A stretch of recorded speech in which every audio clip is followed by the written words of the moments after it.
Hey, America! Happy birthday! Sure, I'm a little early. I hope you don't mind.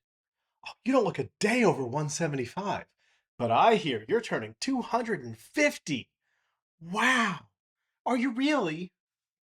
That's right. Today we're going to answer, is America really 250 years old? This is going to be fun and educational, not political, so don't run away.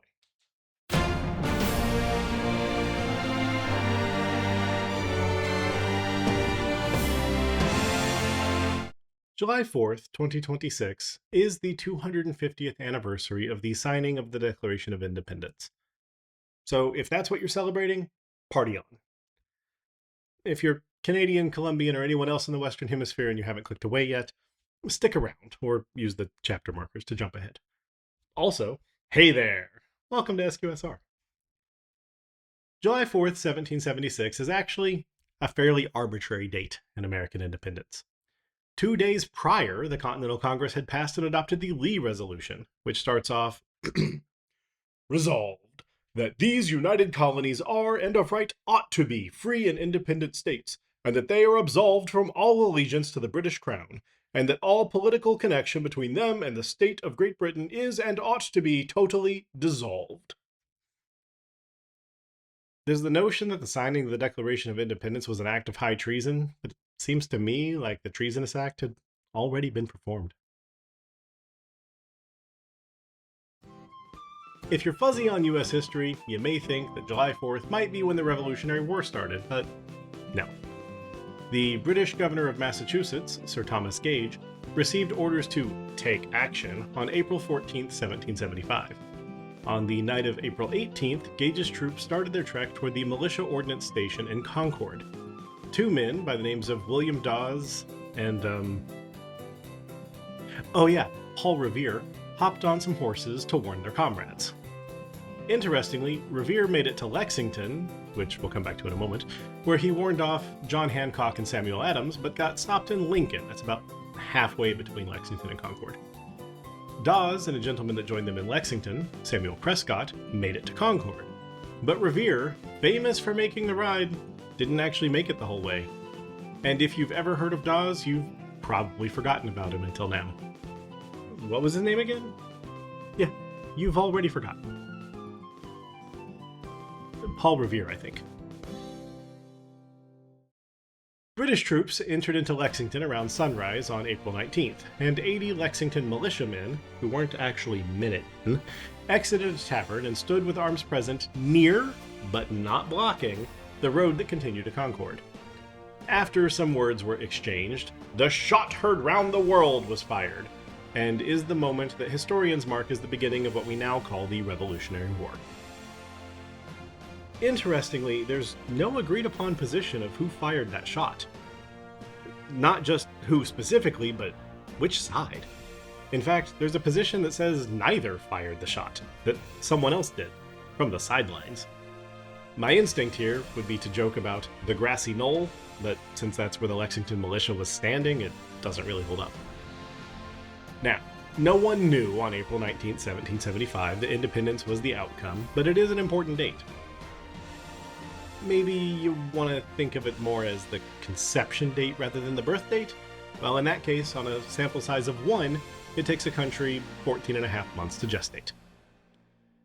Or, maybe longer. On July 4th, there wasn't a new government. The members of the Congress had started the process of writing down what their government should be in June, the day after they started the process of writing the Declaration of Independence. And the committee responsible presented their first draft on July 12th. Months of debate ensued, and the Congress finally passed the resolution adopting the Articles of Confederation as complete on November 15th, 1777.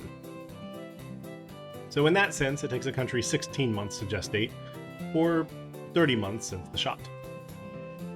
Oh wait, all that happened on November 15th was that Congress was happy with it, so that's when they sent it out to the states to ratify. Virginia voted to ratify the Articles on December 16, 1777, the first of the new states to do so. February of 1778 saw South Carolina, New York, Rhode Island, Connecticut, and Georgia also ratify. We can celebrate March 4th, 1778, where New Hampshire tipped it over to 7 out of 13 ratifications, beating Pennsylvania by a day. Oh, but it's not passed at a majority, it was all or none. 1 year and 4 days after passing in Congress, New Jersey's ratification brought it up to 11. February 1st, 1779, Delaware made it 12. And then for the next 2 years, Maryland argued with other states over some terms that were not quite covered in the articles, and finally voted to ratify on February 2nd, 1781.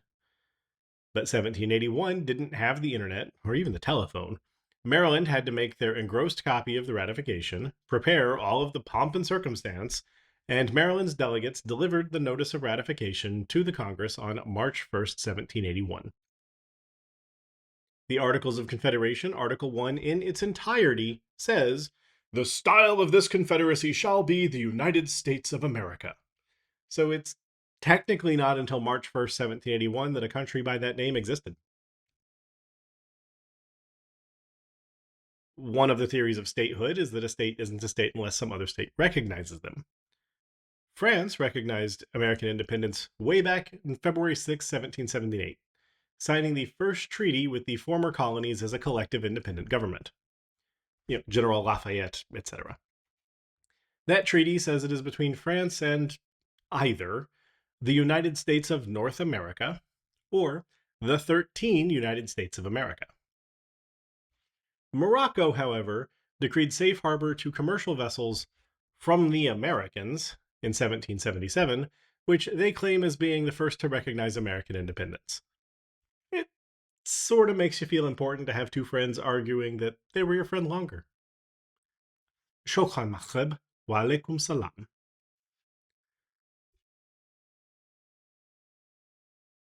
Back to March 1781. The newly formed United States of America was still fighting a war. The last land battle, so far as I can tell, was the Battle of Blue Licks, August 19, 1782. Naval engagements continued through the Battle of Cuddalore, June 20th, 1783, though only France and Britain were present at that one. Merci la France. Both of those battles were after British and American diplomats had met in Paris to start talking about peace.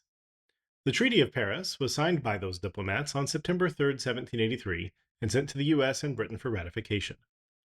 The U.S. ratified it January 14, 1784, Britain on April 9, 1784, and they met together to swap ratification memos on May 12, 1784.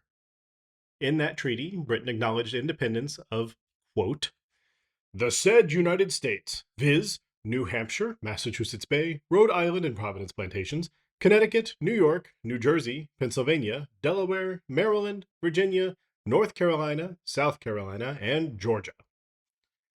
So if you believe the U.S. really came into being with royal assent, the birthday would be April 9th or May 12th in 1784. So it turns out the Articles of Confederation aren't around anymore. They created a government that didn't function well. And please, no snarky remarks about how our modern government doesn't function well either. I'm trying not to be political. So they whipped up a new framing document, the United States Constitution. Blah, blah, blah, this video's long. It passed on September 17th, 1787. It went into force with the 9th ratification June 21st, 1788. The first session of U.S. Congress was March 4th, 1789. The first U.S. president was elected April 6th, 1789. Said president, so informed, and showed up to be sworn in on April 30th, 1789. If you feel that the function of a government is to pass laws, the first bill to be signed into law was June 1st, 1789, entitled, "An Act to Regulate the Time and Manner of Administering Certain Oaths." Oh, except Washington also nominated the first Supreme Court justices, and they had to be confirmed. So the third branch of government was only fully established on September 26, 1789. The present government of the United States has been in continuous operation since. So you can pick from any of this plethora of dates, or even make up your own. Well, July 4th, 1776 is what's shown in the famous painting, and it's when the document in the National Archives was signed. I hear you cry with an ambiguous accent. But neither of those statements is true. The painting represents the Committee of Five, presenting their rendition of the Declaration of Independence to the Congress, June 28, 1776. The document in the National Archives wasn't signed until August 2nd, 1776. They had to engross the declaration, let's literally make it bigger. It's the presentation copy. The term is still used today, but the engrossing process doesn't need to happen anymore thanks to digital type. Oh, and the copy in the National Archives isn't even the same words as the document that was signed on July 4th. You see, New York didn't agree to send the Declaration until July 10th, so during the engrossment process, Thomas Jefferson changed the title from Declaration by the Representatives of the United States of America in General Congress Assembled to the Unanimous Declaration of the 13 United States of America. Can we claim a date older than April 19th, 1775? Well, the First Continental Congress convened on September 5th, 1774. Or what about the first time the individual colonies came together in a Congress? That would be the Albany Congress, June 19th, 1754. Inasmuch as modern American society is derived from English traditions, see also the language spoken here, it feels hard to claim a date earlier than the English settlement at Roanoke Island, August or September 1585. So, as of July 4th, 2026, America is somewhere between 237 and 440. Probably much closer to the younger side of that. Or is it? While the citizens and residents of the United States of America are often called just Americans, and the country often referred to by a less wordy title of America, America is actually the continent, or rather, North America is the continent. When Morocco decreed safe harbor to commercial ships from the Americans, that's probably also including ships from Newfoundland and Nova Scotia, both places that are today part of Canada.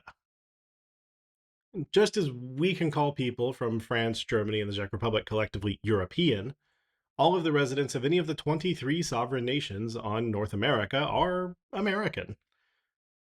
As for that matter, are the residents of the 12 sovereign nations of South America.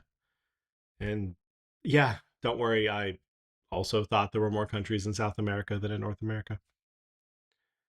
Depending on the historian or archaeologist you ask, human life has been present on North or South America for between 13,000 and 27,000 years. Gotta love precision. Like, happy 13,000th birthday, America! Wait, no. So carry the one. Or was it 27,000? I've lost track.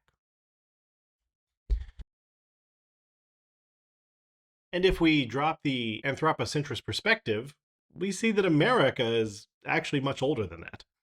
You see, North America and South America broke apart into separate continents on Sunday the... What? Oh. So Pangaea broke into two continents called Laurasia and Gondwana in the late Triassic period, 215 to 175 million years ago. Oh, yeah. I think it was a Tuesday. Gondwana didn't last all that long. South America pulled off between 140 and 120 million years ago. And, like Jerry Halliwell leaving the Spice Girls, the rest of Gondwana hung in for a bit until breaking up into Africa, Antarctica, Australia, and India. Okay, I can finish this analogy. India is Mel B, since Mel B doing music with Missy Elliott is the closest to India hooking up with Asia. Oh, but Mel C also did a co-work with Bryan Adams. Okay, no. So Mel C is Africa because she's more associated with big ticket charity events. Yeah, if you two want to switch, that's fine. Victoria as Posh Spice presented a cold demeanor, so she's Antarctica, and that leaves Emma as Australia. Where was I even going with this? Oh, right. So South America is 120 million years old, give or take. In the north, Laurasia started breaking up into Laurentia and Eurasia around 165 million years ago. Then Laurentia separated into Greenland and North America around 56 million years ago. North America and South America were separated by the Central American Seaway until about 2.5 million years ago when they smacked together, forming the Isthmus of Panama. It's widely believed to be on a warm, sunny Saturday afternoon, like all outdoor weddings strive for. So when Europeans incorrectly named the two continents as one, America, they were talking about a thing that's only 2.5 million years old. So saying America's turning 250 this year is off by a factor of about 10,000. And it's a wedding anniversary, not a birthday. So happy anniversary, Americas, I guess. Whether or not it's the 250th birthday for the United States of America, we celebrate July 4th as our Independence Day. And the summer is a great time for it. Countries celebrating a holiday called Independence Day in June include Samoa, Norway, Philippines, Mozambique, Somalia, Djibouti, Seychelles, Democratic Republic of the Congo, and Burundi. In July, but it was yesterday, Rwanda. And for the rest of July, Belarus, United States of America, Algeria, Cape Verde, Venezuela, Comoros, Solomon Islands, Argentina, South Sudan, the Bahamas, Sao Tome and Principe, Slovakia, Colombia, Liberia, Peru, and Vanuatu. Happy birthday to you all. No, I didn't forget Canada. July 1st isn't called Independence Day in Canada, it's called Canada Day, formerly Dominion Day, and it's like 115 years premature. Maybe that's a topic for another video. I feel like the Declaration of Independence and President George Washington are two of the strongest markers of the birth of the United States of America. I think if I got to choose, I'd pick Washington's first inauguration as when the current government was really born. What do you think? You can share in the comments below. If you're in the United States of America or a citizen abroad, happy 4th of July. Enjoy fireworks if you have the chance, and remember to be safe if you're setting them off. I'll see you next time for another simple question and simple response.